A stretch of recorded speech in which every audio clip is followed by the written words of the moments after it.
ఐపీఎల్లో 2500 కంటే ఎక్కువ రన్స్, 120కి పైగా వికెట్లు, దీంతో పాటు స్ట్రైక్ రేట్ వచ్చేసరికి 175. కేకేఆర్ ఫ్రాంచైజీ సక్సెస్ఫుల్గా ఉంది అంటే దానిలో కీలక పాత్ర ఇతనిది కూడా ఉంది. అయితే ఇంత మంచి ప్లేయర్ ఆక్షన్కి వస్తున్నాడు అంటే ఏ టీం అయినా కొనడానికి వద్దనుకుంటారా? ఖచ్చితంగా ప్రతి టీం కూడా ఇతను కొనడానికి వెళ్తారు.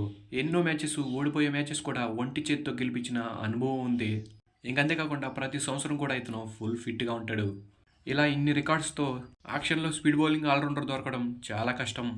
అయితే ఈసారి ఆండ్రే రసెల్ ఆక్షన్కి వస్తున్నాడు.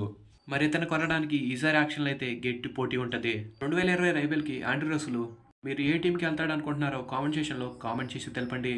ఈ వీడియోలో ఏ టీంకి వెళ్ళడానికి అవకాశం ఉందో ఒకసారి చూద్దాం. ఫస్ట్ ఆఫ్ ఆల్ అన్ని టీంల రిమైనింగ్ పర్స్. ఈ స్క్రీన్ మీద మీరు రిమైనింగ్ పర్స్ చూస్తే అర్థమైపోయి ఉంటుంది. ఎక్కువ పర్స్ ఎవరి దగ్గర ఉంటే 90% ఆండ్రే రసెల్ ఆ టీంలోకి వెళ్ళడానికి అవకాశం ఉంటుంది.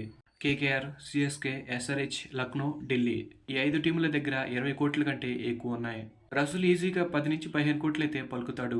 ఇంకా ఎక్కువ అమౌంట్ వచ్చినా కూడా ఆశ్చర్యపోవసరం లేదు. అయితే నేను ఇందాక చెప్పిన 5 టీములకు కూడా ఒక మంచి ఫినిషర్ అయితే అవసరం.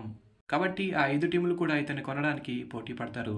నాకు తెలిసి ఆండ్రే రసెల్ ఒకటి సిఎస్కేలో కన్నా వెళ్తాడు, లేదా మళ్ళీ తిరిగి కేకేఆర్కే వెళ్ళవచ్చు. లేదు ఈ 2 టీములు ఇంట్రెస్ట్ పెట్టకపోతే ఎస్ఆర్హెచ్, లక్నో, ఢిల్లీ ఇంకా ఆర్సీబీ టీంలోకి వెళ్ళినా కూడా ఆశ్చర్యపోవసరం లేదు. పెద్ద అమౌంట్ ఉన్న సిఎస్కే ఇంకా కేకేఆర్ ఇతను కొనడానికి ఇంట్రెస్ట్ చూపకపోతే చిన్న అమౌంట్ ఉన్న టీమ్స్ పోటీ పడ్డాయి అంటే ఈజీగా 10 కోట్ల లోపే రసూల్ని తీసుకోవచ్చు. నేనైతే చెన్నై లేదా కేకేఆర్ ఇతన్ని తీసుకుంటారనుకుంటున్నా. మీ ఒపీనియన్ కూడా కామెంట్ సెక్షన్లో కామెంట్ చేయండి. Thanks for the watch. Have a nice day.